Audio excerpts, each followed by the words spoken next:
This section, without the interactive piece, is actually short, but I think it's kind of the fun section because it's the things you don't usually think about in paper writing that actually offer you an advantage like you would not believe.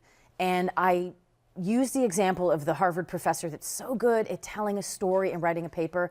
These are the kinds of things he has mastered. These are the things that he does in every single paper that set him apart and make him not just a great scientist, but somebody who knows how to tell a story. And actually, before the session started, we were talking about a book that is such a beautiful book. It's written by a scientist, a physician. The Emperor of All Maladies is such a great example of a person that can be a scientist and can be so bright and smart scientifically, but know how to write a beautiful story and tell a wonderful history and integrate so many complicated concepts into just a beautiful piece of writing.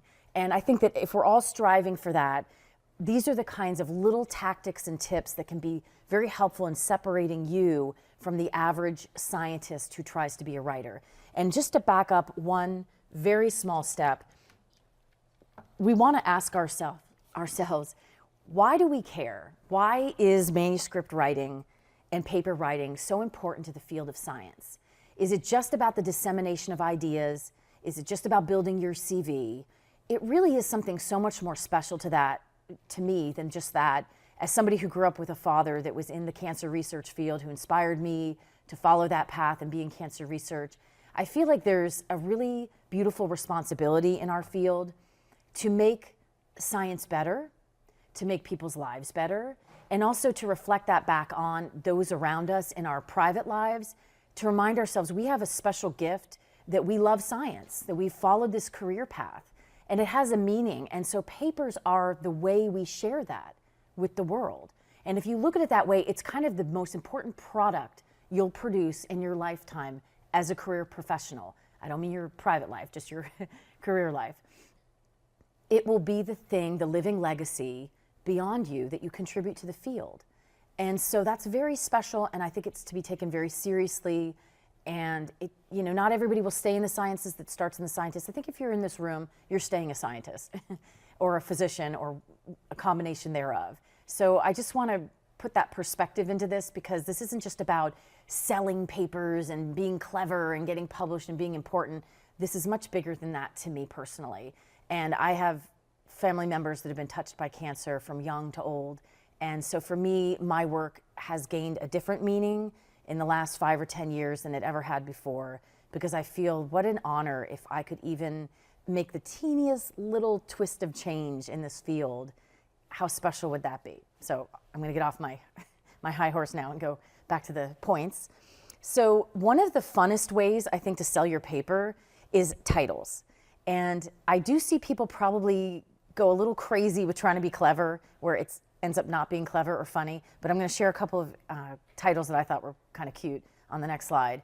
And remembering to report your top line. I mentioned that for the conclusion section. It's also got to be in the abstract, which is that summary one-pager. The conclusion there should also echo that top line. It's kind of woven into the results, the way we talked about the results. They are your top line findings from all your tables and figures. So you have multiple places to sell that top line. So be redundant with that. That message, it's okay to repeat. You're not going to irritate anybody, the reviewer, if you make sure that they don't forget and walk away from your paper with what I'm calling the top line, the most exciting thing they should be taking away. You also want to be mindful of the climate you're in. If there's a really controversial topic, be respectful of all opinions, even if your data clearly align with one of only or one of few opinions, one of many opinions. Just be respectful that those other opinions exist and stand by your data in an objective way, because the data speak. The data are what they are, and at the end of the day, yeah, you could have manipulated them, but your methods should give proof or credence to the fact that you didn't. You should consider alternative strategies. You should have mentioned that in the discussion section under possible ways of measuring things that you didn't use, or the strengths and limitations. So there's many ways for you to be respectful of having data line up with one particular opinion of many, in a controversial field or a controversial question. And then I mentioned intentional redundancy already. It's actually very useful with the top line. And forgive me, I'm just getting a little sip of water. Okay. The title. It absolutely has to reflect the findings. You can't overstate, and if it's not actually lining up with the tables and the figures and what you found, it's going to seem like you're either stretching the truth of what you did or that you forgot to revise it, that you started off doing one thing and then you just forgot to come back and get the title correct. So if either of those scenarios is true, neither one of them look good for you. So be sure to think carefully about the title. The things I personally try to avoid are very long titles, verbose titles. If it goes on for 3 lines, it's way too long. In fact, I think journals now have even put caps, ceilings on how long your titles can be to keep people from doing this. I had an editor of a journal many years ago who's a friend of mine. I wasn't submitting work to her. And she said she hates titles that have a semicolon and then end in a question. And I happened to be doing like 5 papers all at once that all had those kind of titles. I'm like, oh no, my titles stink. But sometimes it's actually very appropriate and it's kind of fun because you're setting up an idea and then you're ending it with some kind of provocative question. So I don't agree that should never be done. I don't know why she felt so strongly against it. Maybe she knew I had 5 papers that all did that and she was indirectly trying to send me a message. But I do think too long is not good. And unnecessary terms. I think in all of our writing, whether it's a title or it's the intro or the results or the discussion, there's always room to tighten. One of my favorite movies is A River Runs Through It. And in that movie, there's a father who's a minister and he has 2 sons and they homeschool the sons. And every time they do a piece of writing, the father brings the writing back and he slashes it with a red marker and he says, half as long, half as long, half as long, every time until finally he's satisfied. And I love that scene in that movie, not because it's a mean father, but because he's teaching them how to self-edit and be more concise, because we all say more than we need to. I'm probably saying a lot more than I need to here today. But it's easier to be critical of someone when they do that on paper, because you've had a chance to see it and you have a chance to correct it. So use that opportunity of editing yourself. And I think humor can be great. I don't mind it, but people aren't always as funny as they think they are. And depending on what field you're in, you might have an audience that loves that sense of humor. So that's also something to consider. And I'm going to show you a couple examples in a moment, which are all pretty geeky, but I thought they were funny. The titles are the first impression of your work. Before I even agree to review a paper, I only get the title. I only know what the title is. And that either kind of pulls me in and engages me or makes me want to say, oh God, I don't want to review that. That sounds so dull. And it's hard in the sciences for us not to be a little dull because the nature of our vocabulary and the work we're doing is kind of dull. I mean, let's just be honest with ourselves. It's not, the Kardashians. It's, science. So we have to be appropriate, but it's okay to be creative. So if you master this, you've really done something. And then also it's a tone setting moment. What is the nature of your question and what kind of mood are you putting me in as a result of your title? So what about the top line? I keep using this expression. I like it. It means something to me. I had a boss that loved this expression and somehow it just stuck in my brain. But you need to have just a few things. 3 is enough. If you start giving me 5 and 10, I'm going to lose you. I'm going to forget. Nobody's this good. When you're trying to read someone else's work, I want the few things that you think are the most valuable to jump out to me and be oh so crystal clear to me that you think they're the most important.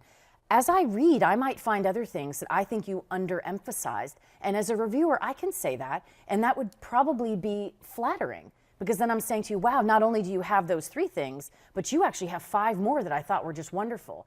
The strengths of your discussion is a good place to list those other things that may not warrant being in the top line, but that are important things that are worthy of mention. The 3 I kept bringing up earlier, the racial diversity of my cohort, the long-term follow-up, and the detailed clinical data we collect. So those 3 things, they're kind of my go-to strengths for every paper, and then I report the top line above and beyond that. So very often in our cohort, for instance, we don't see African American men fare more poorly than white men in our cohort. And it's a military cohort with comparable access to care, but not just access, they also have equal utilization patterns. And they follow what they're told to do, because they're all military guys, which I love. When they're told, come back in a year and get your PSA redone, they're back in a year getting their PSA redone. So we have all these longitudinal data points. And then 20 years later, I'm seeing comparable survival and outcomes. So that's a special story. So I'm going to mention my top line is the comparable survival, but the sub points that I make are the long-term follow-up, detailed clinical data, racial diversity. Being succinct. This is not easy. This is, again, kind of editing yourself. If I report every significant statistic from my table 1 and table 2, I will absolutely bore you to tears. You don't want to do this to people. It's almost a punishment. That's just mean. Don't do it. I don't want to read everything. And you don't have space to tell me everything, or you're cutting into the space that you should be using to tell me more about the discussion. That's where you really want to spend your time and effort. And then pointing to I mentioned this before, pointing the reader to the tables and graphs to be consistent. It needs to line up nicely. You do me such a great favor as a reviewer if I can quickly flip between the text results and the back of the paper where the tables and figures are presented, and I know exactly where to go quickly, and I can see the data quickly and then move back to the text and keep jumping back and forth, because that's work to do. It requires that I know where to go, and in a time-efficient manner, I find the right information. I mentioned climate. So you have to know your field. There's no cookie cutter law or rule for this.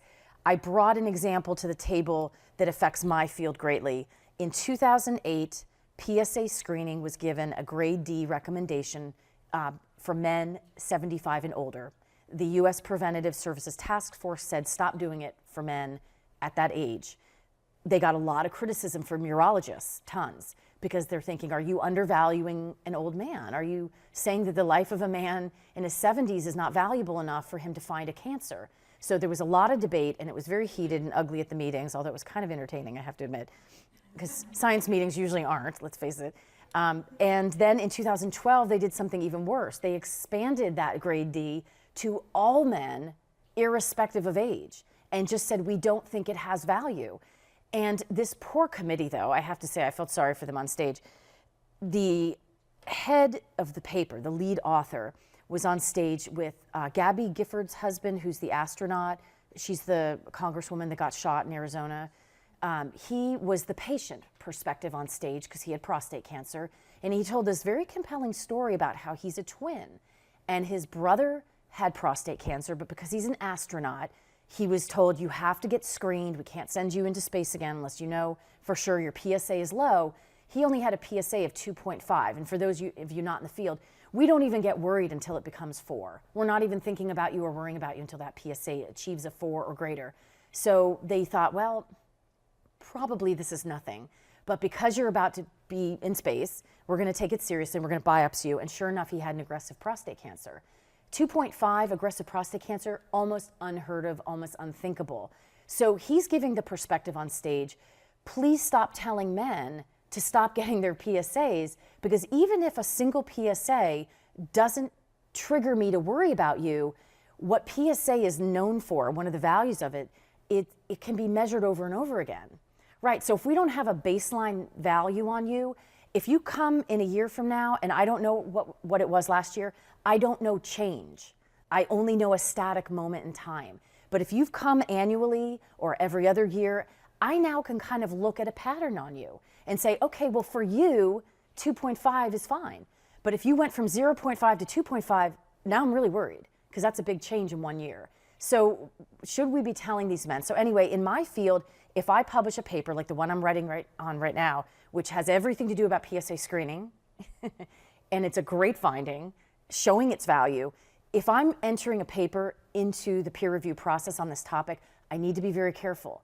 I need to remember that there are people who are going to immediately want to hang me for saying it's valuable. And they're very invested in their opinion. And it may sound silly and, you know, hyperbole, but it's not. Like, people were literally fighting on stage about this topic, screaming at each other. So I have to be very, very aware of that climate when I submit this paper, and be sure to address the opinions of others respectfully and make sure to the reviewer, yes, I'm aware. I'm aware those opinions exist. I'm aware that they differ from mine. My data are what they are, and here's why I think my data are special, valuable, and calculated accurately and well with solid methodology, so that my story is believable, but it also appreciates the context in which I'm delivering it. And it's not just in a vacuum. And this is probably true for a lot of things. I used tobacco control as another example, again, thinking some of you might be in the addiction field in mental health, that there was a huge debate over smokeless tobacco being a tool that patients could use, smokers could use, to reduce their dependence on cigarettes. And there was absolute definitive knowledge that it actually doesn't help at all, but there's an investment in these products because they make a ton of money. They're a great substitute for cigarettes. So there's an investment in people saying there's a role for these products. There's a role for smokeless tobacco. And it created a huge controversy. Even in the tobacco control field, people on the side of public health were fighting with each other over whether or not there was enough data to say it does or doesn't help. So just know your climate. That's my point. Also, be aware of the experts who should be cited. I often see my colleagues will cite the same person a lot and not cite maybe a smaller person who's not quite as well known, who has a compelling study in the field. Don't leave those people out. I think it's important to present work wherever it's appreciated. And if there's too many references in the field, try to find a review paper that summarizes the literature, so you don't have to cite 20 papers on the same topic, but the review paper can serve as the primary source. And why do I use that language, primary source? When you cite work to support a statement you're making, go to the original source. Don't ever use a citation that repeats someone else's work. It's not the accurate way to do it. It's a field called substantiation, and it's a very important one. You always go to the original document if you can get your hands on it. And if you can't, you need to say that. And I think it's very important to remind yourself that there's the original work that was done, and then there's people who will repeat it over and over and over and mention it or allude to it or reference it. That's not the source you want to cite. So be very careful of that. I see that happening a lot. And definitely cite more than one person as the expert. There's typically never just one expert in the field. I also know that when I have my team do lit reviews, we miss things. We miss news articles, we miss opinion pieces, we miss editorials. I mean, I can't even think what we're missing online because there's so many resources online. But I tend to stay away from those unless they're from very credible scientific sources like the AMA or a website that's very well vetted. I'm careful. I would never use WebMD as a resource to cite, ever. And I know, right, some people do and they're okay with it, but they're paraphrasing and they're citing sources, and I don't know if they're vetting their substantiation and making sure that the sources they cite at the bottom of the page are really the right ones to reference. I just don't trust it. Be careful with that. There's a lot of online resources, and you shouldn't always trust that they're correct and accurate in the sources they provide. Just go to PubMed. Just go find out. It doesn't take that long. It'll take you another few minutes to just be sure. So this was the group activity that we're not going to do. I was going to have you develop a title and tell me what the top findings were and the climate of the topic, because there's a climate issue, and redundancy. We're not going to do this. I'm sorry. I do want to move on because the epi stats is really important. I don't want to miss a chance to lecture on that, especially as an epidemiologist. That would be heartbreaking.